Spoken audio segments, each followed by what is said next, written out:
Welcome back to Goal Line Stuff, the show where we talk about anything and everything football related. I'm Alex Kyorkchiev. And I'm Michael San Antonio. And boy, do we have a show for you today. But first, Alex, how was your Thanksgiving? You know what? Besides the torture that was watching the Lions Bears game, I had a pretty good day. Yeah, I did too. What's your favorite Thanksgiving food, Alex? I'll tell you what, I had some mean stuffing. It was Yeah. really, really good. For me, I would probably say mashed potatoes, but it's pretty close. I do love me some turkey. Really? I don't know that that's all that I popular. love turkey. A lot of people think it's A lot of dry. people think turkey is very dry, and you just have to cook it right. I think if you cook turkey the right way, it could be very flavorful and very good. Are you a white meat or a dark meat kind of guy? I like both. Probably white meat I would prefer, I guess, over dark meat. I'm going to have to agree with you on that one. Yeah, I think white meat's a little bit better. But we hope everybody listening had a wonderful Thanksgiving, got to spend some time with their families. And if you're watching this, if you're listening to this episode, then you probably have some interest in football. So you're lucky. We're going to be talking about a bunch of stuff that either has already happened over this Thanksgiving break or things for the future. So first, let's get into this Bears and Lions game that was early, the first game on Thanksgiving Day. Alex, what are your thoughts on this game? Well, the Bears won, but in all reality, nobody won, especially not the people who watched it. I can't think of a worse game that I watched this season. Both teams looked like they could lose to a college team, and there also looked like there was not a single coach on that field that belonged in an NFL coaching role. And yeah, with that rumor about Matt Nagy possibly being fired after this game, I think there was a lot of tension with the Bears organization. I think both of us agree that Matt Nagy was not going to get fired after this game, no matter what. That rumor and that news headline was false. I'm pretty sure. Do you agree with that, Alex? I do agree. The Bears have never fired a coach mid-season. And for that report to come out that they were going to fire him after the game and that they had already told him that he was getting fired after the game seemed completely bogus, because why would they tell him that he's getting fired before the game? If anything, they would have told him right afterwards and then fired him. There would be no point in telling them that that would be his last game coaching, because there would be no incentive for him to go out and win the game. It would be completely stupid for them to tell him that, and then he would go out and coach. It just didn't make any sense from the start, and it was false. No, yeah, I completely agree with you there. And even though the Bears have been awful this season, especially on offense, they've been horrible. There's nothing else you could really say about it. Allen Robinson, their best receiver, is supposed to, be producing as a top 10 receiver. I don't know about that one. And he's supposed to be. I don't know that that's their best receiver. Well, coming into this year, it was unquestioned that he was. And right now, Darnell Mooney is like the only person on that offense who looks like an NFL player. Yes, like an NFL player. Yes, exactly. So, yeah, it is a very rough situation for the Bears. It may even be a worse situation for the Lions. In fact, it is a worse situation. They are now 0-10-1. This was a very rough game for them on Thanksgiving. You would hope that they could get a win, but of course they choked. They lost in the final seconds to a field goal. So it's just a very rough situation. This game was horrible, but like I said, Matt Nagy is not going to get fired, at least not until after the season is over. And I don't think there's much more to say on that. Just two teams that are not good at all. Yeah. Like you said, Matt Nagy is not getting fired at this moment, but I would bet my entire life savings that Matt Nagy will not be the head coach of the Chicago Bears next year. He's a dead man walking, but they're going to do him the courtesy of letting him finish out the season. Yeah, so. I agree with that. But yeah, the second game that came on Thanksgiving is actually the most viewed NFL regular season game over the last 30 years. The Cowboys versus the Raiders game drew 38.5 million viewers on Thanksgiving Day, which is just crazy. And that game really lived up to expectations. It was a thriller. And as an Eagles fan, I am very happy to say that the Raiders beat the Dallas Cowboys. That was a nice Thanksgiving gift. Very Yeah, nice gift. I think we speak for all NFL fans not based in Texas when we say that when Dallas loses, America wins. And Yes. Yes, exactly. but I do have to concede that Dallas was the victim of some very poor officiating. There were some Yeah, really questionable pass interference calls that game. the officiating was not great. And there was 28 penalties, 14 called on both teams. I think a couple on both teams, but both sides were unfair calls, but the Cowboys definitely had it worse. And some of those DPIs definitely affected the course of the game. So you have to question if that was the reason, they potentially lost. And I think that's a fair thing to say as a Cowboys fan. Although I would like to say that I think Derek Carr played a fantastic game. I think he's having really one of his best years on the Raiders so far, which is kind of surprising to me. I didn't think that, and he was good last year in 2020, but I did not think that it would carry over to this season. And the Raiders have been, that they've had their own issues this year, but Derek Carr has been one of the bright spots on that team. Yeah, to say that they've had their own issues this year is a bit of an understatement, to say the least. Yep. But I think one of the real stories of this game is the emergence of the Raiders receivers. After Darren Waller went down in the second quarter, the Raiders receivers really stepped up. Hunter Renfrow had a great game. He had 8 catches for 134 yards. Deshaun Jackson had 3 catches for 102 yards and a touchdown, including a 56-yard bomb to start off the game. And that guy is just the Cowboy killer. It doesn't matter what team he's playing for. It's really the NFC East killer. If he's playing against an NFC East team, he's going to step up and have his best game of the season. So seeing him do that against the Cowboys on Thanksgiving was heartwarming, especially after how he hasn't done much in the last couple of seasons, except for against the Cowboys last year too, with Jalen Hurts throwing him the ball. But to see him come back like that and be a contributing piece for this Raiders team that was severely lacking a deep threat after what happened with Henry Ruggs, it's nice to see him step up again. Yeah, I do want to talk about Hunter Renfrow just for a second. Derek Carr, in one of his interviews, said that Hunter Renfrow may be the most talented member of the Raiders offense. And that caught a lot of people off guard. This is a receiver who, he's been good, but before this year, he hasn't really produced as much as, superstars usually do. And Derek Carr alluded to him being a superstar. So, that was kind of crazy to hear, but, recently Hunter Renfrow has really shown that he can be a very good starting receiver in this league. And I do agree, after Henry Ruggs obviously is off the team and all that situation happened, Hunter Renfrow has really stepped up, I think, and shown that he is the best receiver on this Raiders team. Wide receiver. Darren Waller's obviously still the best overall receiver. But yeah, Hunter Renfrow has been great. And I think, I don't know if you agree with me, but I was very surprised at the outcome of this game. I know Dallas is injured. I know, Amari's out with COVID. CeeDee Lamb has a concussion. So there's a lot of, injuries going on. The offense, Zeke has the ankle injury. It's lingering. So Tony Pollard had to take some of his touches. There's a lot of uncertainties there, but still, Dallas has been such a good team in the beginning of the season that this was a surprise loss, in my opinion. It definitely was a surprise. Yeah, I mean, I think that this loss in general and how, the Cowboys have lost 3 of their last 4, this is really opening up the NFC East. I mean, let's hold our horses here. The Eagles are still 2 games down. 2 games down, but if the Eagles win this week and can continue to win in the future, I don't know. I think we'll give them a run for their money. Dallas does also have a cakewalk schedule, though, just like the Eagles do. That is true. They have the Saints, Washington twice, the Giants, the Cardinals, and then the Eagles at the end of the season. So I think Dallas will easily win the division, but with the skid they've been on the last few weeks, it might not be as graceful as you would have thought a couple weeks ago. Yeah, it's definitely a situation to monitor. And their defense has still been strong. Their offense still looks good. Dak is probably the comeback player of the year. He's been great.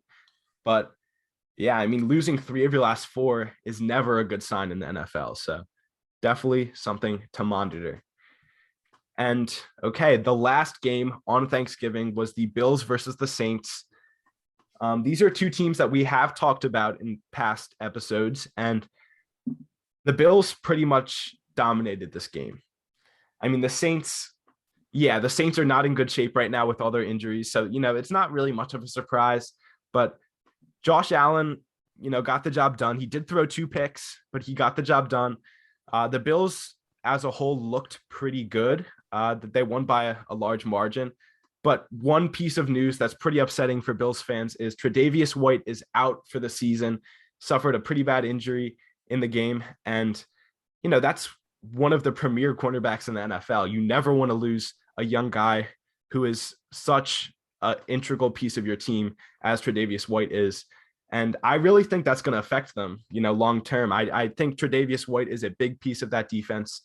And you just hate to see it, Alex. Just hate to see it. Yeah, I would like to start my comments on this game by offering my condolences to anyone who started Tony Jones Jr. in fantasy. After the news came out that Mark Ingram wasn't going to play, everyone rushed for Tony Jones Jr. That's the new starting running back, and you get him for free off waivers. And he had some good volume. He got 16 carries and turned it into a whopping 27 yards. Yeah, Tony Jones Jr. was a victim of the Bills defense last night, and yeah, it was ugly. He was also a victim of not being a very good player. But that may be true, but this was a heck of a rebound game for the Bills after getting dominated by Jonathan Taylor last week. Having the Saints on Thanksgiving was a nice little get right game for them, because the Saints, with all their injuries, are playing like a bottom 10 team in the NFL, maybe even bottom 5. But, there's some other teams that are certainly in contention for that, such as both New York teams.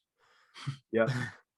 So to have the Saints, it was good for the Bills. Like you said, with Trey White being out for the year, that's a huge blow to their defense. And I don't know how well they're going to be able to recover from that, because the Bills defense, outside of that one game against Jonathan Taylor, have been really incredible this season and have been carrying their offense as much as they possibly can. But it does seem like the Bills offense is getting back to what they were last year. So I think they'll still be all right and make a decently deep playoff run. But I don't know how high their ceiling is after this injury. Yeah. We'll definitely have to see how the defense plays without Tre'Davious White. I still am not that high on the Bills, honestly. I mean, I do think they'll make the playoffs. I do think they will probably, win their division. Actually, no, I don't think they're winning their division, but I think they'll be a wild card team. And I do think they'll probably make it out of the wild card round. But after that, I just don't know. I mean, we'll have to see what the offense can do if Josh Allen could return to 2020 form. And yeah, I think that's definitely something that, we're going to have to monitor and look at as the season progresses. Anything else you want to add about that game, Alex? No, I think we pretty much covered everything with that brutal game. All right, awesome. So looking next to what we're going to be going over, we're going to be talking about Jalen Hurts, if we think he's a franchise quarterback or not, and what the Eagles' future looks like. After that, we're going to be talking about the Seattle Seahawks, about Russell Wilson, about the defense, about what we think their future is going to look like. And then we're going to get into some normal game predictions upcoming for this week 12. And I'm kind of excited. This is the first time we're going to be talking in depth about the Philadelphia Eagles. We've done some, little jabs here and there about how bad the Eagles have been throughout the course of the season, about our thoughts on Jalen Hurts, but we've never done a full organized segment on the Eagles. Are you ready, Alex? No. No, it's never a good time to talk about the Eagles. I know. I don't love talking about them, but we're gonna do it. So yeah, I can start. Let's talk about Jalen Hurts. So if you recall, on some of our past segments, I have made it clear that I don't think Jalen Hurts is a very good quarterback.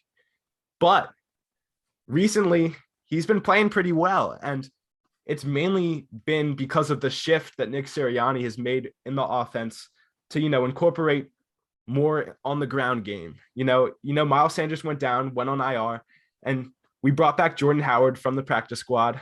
We got him some reps. We got him some touches. We've been giving Boston Scott the ball. Gainwell's been in there a little bit. And Jalen Hurts obviously has been able to run the ball very well throughout the course of the whole season. So, this resurgence of the Eagles' run game has really made this offense look kind of scary. Defenses can't really do much about it. And Hurts has not had to force the ball downfield like he's been trying to do since week 1. And it's really helped him, I think. And so, I've been saying I don't think he's a franchise guy. I don't think that Jalen Hurts is the answer. I didn't even think that he would make it past this year. I thought we would get rid of him or try to replace him with, a draft pick or trade for somebody or do something like that. But after, this Broncos game, after the Saints game, after the Lions game, 3 straight wins, the Eagles are looking pretty good. And I think Jalen Hurts, if he could keep this up, if, we could keep getting him the ball and keeping the ball in his hands, not making him pass it too much, not making him do things that he's not comfortable doing, I think he could honestly be a franchise guy if we could just keep the offense running that sort of way. Now, I don't think that this is a long-term solution to the offense. I don't think this is going to last up. I think defenses are going to find ways to stop the run game, and it's going to force Hurts to start passing more. So it just comes down to the question. I think Hurts is going to have to start becoming a better passer overall. And I don't know if he's going to be able to do that. So I'm just kind of conflicted here. I do think that we're going to keep him for another year or two, just based off of his recent success this season. And I would say that I think we're going to try to make him our franchise guy, although I just don't know if he's cut out for it.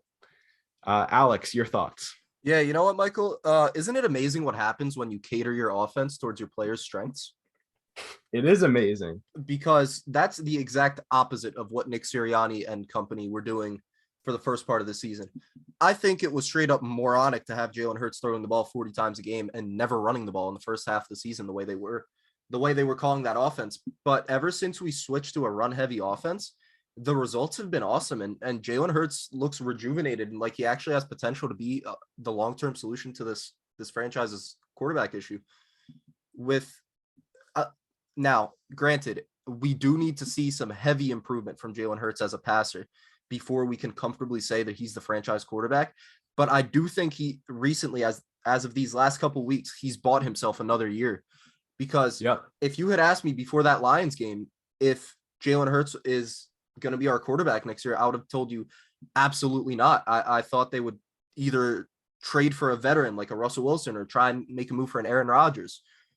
But I think with the cost that would bring draft capital wise, I think that the Eagles, what they'll opt to do is build up the defense through the draft and let Jalen Hurts develop more as a passer and as a quarterback and just roll with that and have one of the better young teams in the league. Because if we can see Jalen Hurts improve through the air, the way he's improved through the air the last couple of weeks, he's been playing fantastic, especially that first half against Denver. He looked like a franchise guy. So if we can see those improvements and he takes a Dak Prescott career arc type of jump, I think that Jalen Hurts is absolutely the franchise quarterback of the Philadelphia Eagles. Yeah, and it's interesting. Jalen Hurts has improved every single season that he's played football. If you look all the way back to his Alabama days, he's gotten better every single season. Went to Oklahoma, had his best college season yet in Oklahoma, and then he just keeps improving. And that's something you want to see from a quarterback. You want someone who could just get better and better every single year. And Jalen Hurts, he carries himself very well. He's a great leader. He has great work ethic. He's one of those guys who's going to keep pushing and pushing himself until he gets better, until he gets to a place where he wants to be. And that's one of the reasons why, Howie in the first place said that we drafted him. That's one of the first, reasons why it's one of the only reasons why I think he was on the Eagles in the first place, is because he had the type of leadership qualities that other players did not have in the 2020 draft. And so I really do think that if, Nick Sirianni and this Eagles offense can continue to cater to Jalen Hurts, to his strengths, to let him run the ball, continue to let him pass, but not, in moderation, not too much, nothing too crazy. I think he needs to, kind of lay off on some of the deep shots he's taking, because clearly he does not have the arm or the accuracy to make some of those passes. And I think if he just can get into his element, if the Eagles as a whole can build up that defense, like you said, I do think that Jalen Hurts can be the franchise guy. We play the Giants this week. If we win, we'll be 6-6. This is his first full season as a starter. And, he's already pushing us to be 500, which is honestly not a position that I thought we would be in, at this point in the season. So I'm very impressed right now with Jalen Hurts. I still don't love him as a player, but I definitely do see the potential of a franchise quarterback in him. And yeah, I think this is definitely something to be excited about as an Eagles fan, at least at the current moment. See, the thing about Jalen Hurts is that I feel like a lot of his issues can be taught. Yes. Because the thing I see with the main issue with Jalen Hurts as a quarterback is his anticipation throws. He waits until the receiver is already open to throw it. So that results in him throwing the ball late a lot, which lets the defensive back or the linebacker close the gap and break up the pass. So if he can learn to trust his receivers more and throw the ball as they're getting open instead of waiting for them to already be open, I think that will do wonders for Jalen Hurts as a passer. And so if he can learn to do that, he'll be one of the better passers along with the threat he is as a runner. I'd say he's a top 5 running quarterback, comfortably top 5 running quarterback in the league. And top 3, I would say. I don't know about all that.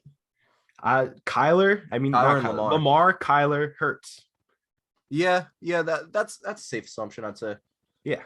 So that having that kind of dual threat quarterback, the same way, if he can evolve into a Dak Prescott level passer, plus be the runner that he already is, I think you can see a very, very good run heavy, RPO heavy scheme from the Eagles. And then if they build up their defense with the draft with players like Kyle Hamilton, I would be ecstatic if we got Kyle Hamilton with the Miami Dolphins pick that we have. And then maybe a DeMarvin Leal to build that defensive lineup with the losses that are presumably going to be suffered with Brandon Graham getting older, Fletcher Cox getting older. So if we can replace those guys with more young superstars, presumably superstars, then I think the Eagles could get right back to where they were in the next couple of years. Yeah, I would love to see that happen. And I just want to say the whole team has been playing well the last couple of weeks. Darius Slay is having an incredible season. If you haven't already voted for Pro Bowl, definitely vote Darius Slay, at least Darius Slay for the Pro Bowl, because he definitely deserves it this season. He's been ridiculous. And so, with players like Slay stepping up and playing great, our defense has looked very, very good the last couple of weeks. And the offense, like I said, has been playing well. What do you think, Alex, is the future of the Eagles? At least, in the future and this season, what do you think the Eagles are going to do? Do you think they're going to make the playoffs? Do you think potentially as a wild card spot? Looking at the NFC playoff standings, I think the Eagles have a real good shot of making the playoffs as a wild card team. They will most certainly not win a playoff game, but making it there would be a huge morale boost for Jalen Hurts and the rest of the team. It would prove to the team that they can get behind Jalen Hurts and maybe even have him as their franchise quarterback and that he could bring them long-term success. So for him to make the playoffs would be massive. And with the Eagles schedule, the Eagles have a really favorable schedule. They don't get on a plane for the rest of the season because the games they play are so close. They have the Giants twice, Washington twice, the Jets and the Cowboys, and then a bye week in between all that. So it's really setting up for the Eagles to make a late season playoff push. And with the other teams that are in playoff contention, Minnesota is 5-5. We're a half game back from them. They have the Steelers, they have the Rams, and they have the Packers left. Those are probably 3 losses for Minnesota, even though Minnesota's been playing really well, because I feel that everyone in that organization is playing for their jobs. I still think that, and Chicago, they played twice. One of those is most likely going to be a loss because it's a divisional opponent. So I think they might be out. San Francisco is 5-5. They have Cincinnati is going to be a tough game for them. Tennessee might be a tough game, and they have the Rams again. So that's probably 3 losses for them, but they have the tiebreaker on the Eagles. So I do think San Francisco is going to be one of the 3 wildcard teams. But then the only other teams that are competing against the Eagles for the playoffs for that last wildcard spot are Carolina, who do not look good at all, and the Eagles have the tiebreaker. New Orleans, who doesn't look good at all, and the Eagles have the tiebreaker. Washington, who the Eagles play twice, and Atlanta. So I think that the way the schedule is turning out for the Eagles, I think the Eagles are going to be your third wildcard team and lose to the Green Bay Packers in the wildcard game. Yeah, as crazy as it sounds, I agree. I think they're going to be that third wildcard team. Like you said, our schedule is just so easy. We may have a loss. I think we may lose to Dallas. Who knows? But, we should beat the Jets. We should be able to beat the Giants in theory. We should be able to beat Washington in theory, I think, both times. So, yeah, I definitely think that our schedule is just so easy. And with the bye to, rest up, get our players healthy, get them going, I definitely think that the Eagles will win a majority of their upcoming games. And I do think they'll make the playoffs, as crazy as it sounds. I mean, yeah. Yeah, it will not be pretty once they get there, though. Yeah, I do think we will lose. Let me make that abundantly clear. I do think we will lose in the wild card, but still, I mean, that's a big step from last year. We were 4-11, 4-11-1, actually. Yeah, so, that was a rough year. And it just looked like nothing was, nothing in the future was going to be good for the Eagles. It looked like our organization was just desolate, barren, awful. It looked like we had to clear the house completely. But this year has been kind of a resurgence. And as an Eagles fan, that makes me feel very happy. At least the last couple of weeks have been very happy for me. Plus the draft capital that we have, I think the Eagles are set up really nicely for the future. Yeah, definitely. We definitely made out like bandits with, the draft capital we got for this upcoming draft class. There's definitely a lot of good defensive talent in this draft class. So that's definitely something that we need to, tone in on, I think, in the draft. Howie's going to have to get some good players. But yeah, so Eagles are looking up. We're going to be talking, though, about the Seattle Seahawks. And they're a franchise that is looking down right now, in my opinion. And I think, I think they're done, honestly, as crazy as that is to say. I think the Seahawks are done being a dominant team in this league. Russell Wilson is one of the best quarterbacks of the decade, won a Super Bowl, obviously. And, he had that injury this year that's kept him out of many games. And then he comes back and loses 2 games where, the team just looks awful. He doesn't look like himself. And you have to question, is Russell Wilson a Seattle Seahawk next year? I just don't think so. No, I tend to agree with you there. I think Russell Wilson's tenure in Seattle is over, and that they've really hurt themselves by trading all those picks for Jamal Adams. But you also do have to consider for the future that they do still have Russell Wilson on their team at this current moment. And Russell Wilson is going to go for a lot of capital because Russell Wilson is a quarterback that is capable of leading you to the Super Bowl. Even though he hasn't looked that great this season, along with the rest of his team, I think if you put him in the right situation, Russell Wilson is still a Super Bowl winning quarterback at this current moment. So any team that gets him that feels that they're one quarterback away is going to give up the house for him. And I see teams personally like maybe Carolina, maybe Washington. Washington, I think, is a huge suitor for him, which hurts because they're a divisional opponent of the Eagles. But I think he would do really well in Washington with the offensive supporting cast that they have. Logan Thomas is a nice tight end. McLaurin, obviously, is a premier receiver in this league. They have a great running back that seems to be a little underutilized right now in Antonio Gibson. He's amazing in the passing game. Used to play receiver in college, and he's still a really good runner of the football. Plus that defense that's coached by Ron Rivera, they haven't looked that great this season, but I think if the offense can take a little less pressure off the defense, now being led by Russell Wilson in this scenario, that the defense could get right back to where they were last year, and they could be a real contender if they got Russell Wilson. Yeah, I do agree with you that Russell Wilson still has potential to be a Super Bowl winning quarterback on a different team. I don't think he's winning another Super Bowl with the Seahawks, no matter what happens. They just don't have any draft capital. their defense just is not good at all anymore. Bobby Wagner's old. It's just not the same squad that it was 5 years ago. The Legion of Boom is far gone. And looking on offense, I mean, they have great receivers, but the offensive line stinks. Chris Carson, keeps getting hurt. And Russell Wilson obviously is not in the best spirits with the Seattle organization as a whole. So I think it's over. Like you said, I think it's over. And I do agree with some of the options that you said that could, some of the teams that could be interested or could, make a push to get Russell Wilson. But one team that I do think would benefit greatly from getting Russell Wilson is Pittsburgh Steelers. And I know that sounds like kind of crazy to say, but, I think this is Ben's last year. And I think Ben is really holding back this team, the Steelers, from being, great again. I think the Steelers obviously have a very good defense, TJ Watt.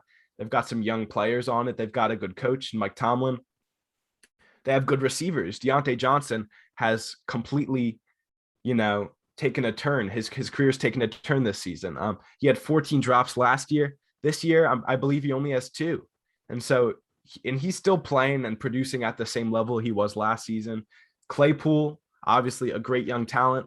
Najee Harris was one of their draft picks, great young talent on the offense. So, if you surround a quarterback as talented as Russ with players like that, on top of already having a very talented defense, the Steelers would be very dangerous for as long as Russell Wilson is their quarterback. They could be incredible. And so I just think that that's something to throw out there, that the Steelers would definitely probably want to make a push for Russell Wilson.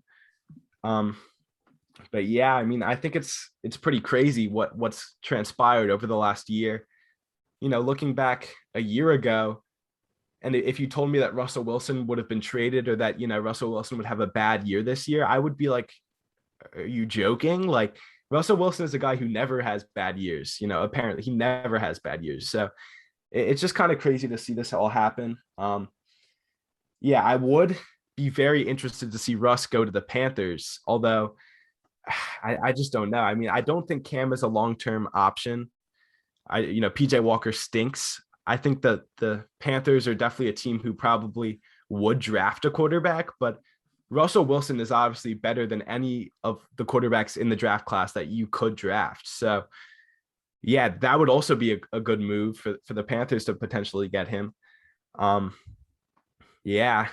Well, what do you think about Seattle's defense, Alex? Seattle's defense is putrid and has been putrid for the last couple of years. Ever since the Legion of Boom left, Seattle's defense has not been the same. And as a result, I think Pete Carroll's days are limited in Seattle as the head coach. And Pete Carroll could be a sneaky nice pickup for a team that is in need of a coach that has a good roster but poor coaching. So I think that Pete Carroll has maybe one more year after Russell Wilson before he either leaves or gets fired. Maybe they'll even clean the house and get rid of him when they get rid of Russell Wilson.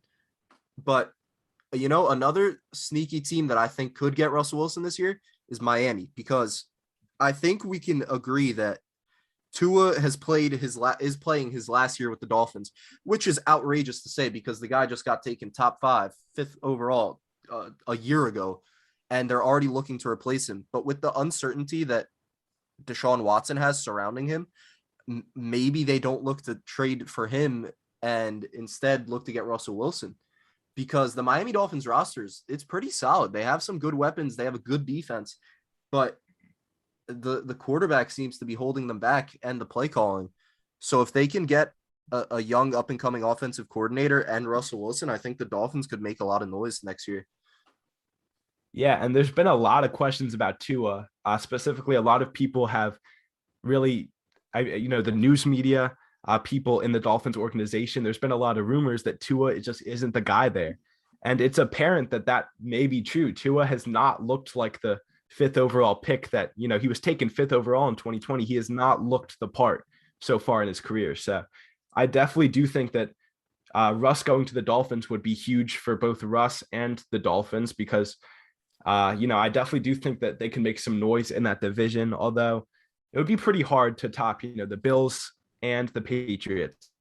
Both of them look like great teams right now. So I do think the Dolphins would have some trouble getting past, the Bills and the Patriots, even with Russ. But I would just make that division crazy, much more hectic, much more exciting. And yeah, I could definitely see that being a possibility.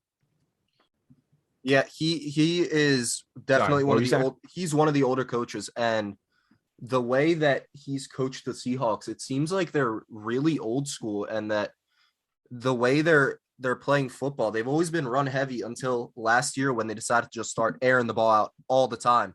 And as soon as Russell Wilson trademarked let Russ cook, he's something like 8-9 and has just not been the same since. It does happen most years where Russell Wilson just kind of falls off the second half of the year. But to see him drop off this hard, which he's still a good quarterback, don't get me wrong, and he's still probably top 10. But to see him not be the same superstar that he's always been it's kind of weird, especially since he's not that old and hasn't really gotten injured his whole career. To see him fall off like this, it's strange. Yeah, it definitely is strange, Alex. And it's definitely something that's very interesting to see what plays out with Russell Wilson and with Pete Carroll in the future. Yeah. Well, Michael. So after that, we're going to be doing some game predictions. We're each going to do one. Yeah. Yeah, I would like to start off the game predictions by talking about the Rams at the Packers. Now, I have been very outspoken of how high I am on the Packers this season. But honestly, I don't think they're going to win this game. I think the Rams defense is going to suffocate Aaron Rodgers, which hurts to say because, well, I'm not a big fan of Aaron Rodgers, the person, but Aaron Rodgers as a quarterback is unbelievable to see. But the Rams team is just so well-rounded defensively and offensively that I think they're going to be able to overpower the Packers and win by a touchdown, walk into Lambeau and win by a touchdown. So I have the Rams by a touchdown.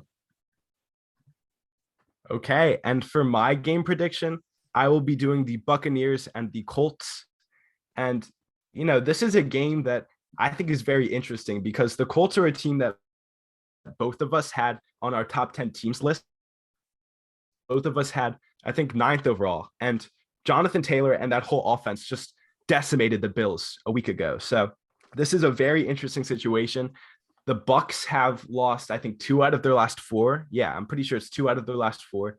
So, the Colts are on the rise, and it seems the Bucs are a little bit, on the fall. But I have the Bucs in this one. I think it'll be pretty close. I think Jonathan Taylor will definitely also have a pretty good game this week. I just see Brady and the Bucs losing this one. I think it'll be probably like a 28-24 type of game. It'll come down to just the Bucs having a better offense and defense overall than the Colts do. I think Brady will manage the game pretty well, pass for a couple touchdowns, and I just don't think the Colts have enough to take down the Bucs just yet. Yeah, I agree with you there. And regarding Jonathan Taylor, I think it's crazy to see him become one of the NFL's premier offensive weapons because in the first 10-ish games last year of his rookie season, he looked awful. Like he looked like he couldn't find a hole, and I didn't think he was worth that second round pick, especially after all the mileage he got at Wisconsin. But he's proved me very wrong. He's one of the top 5 running backs in the NFL right now. And to see him succeed like this is crazy to me. And I'm honestly all for it. I'm happy to be wrong because to see the resurgence of the workhorse running back position, I think it's awesome to see for the NFL because a lot of teams are switching to these running back by committees, which ultimately is better for the running back's health, but it makes for more exciting football to have these uber talented workhorses. And I just love to see it from Jonathan Taylor. Yeah, no, I mean, with a player as talented as Jonathan Taylor is, as big and fast and talented as he is, and then with a line as good as the Colts, it was just bound to work out eventually. And I just don't think people, me being people, I just don't think we realized how well it was going to work out.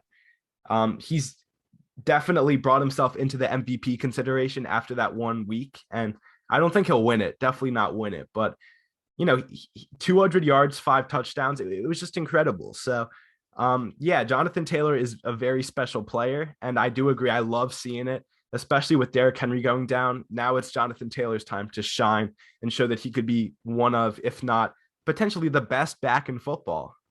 So, yeah, definitely something really cool to see. Yeah, anything else, Alex? I think we're good on this one, Michael. All right. Thanks for tuning in and listening. This was Goal Line Stuff. Please tune in and listen to see what we have in the future. Bye.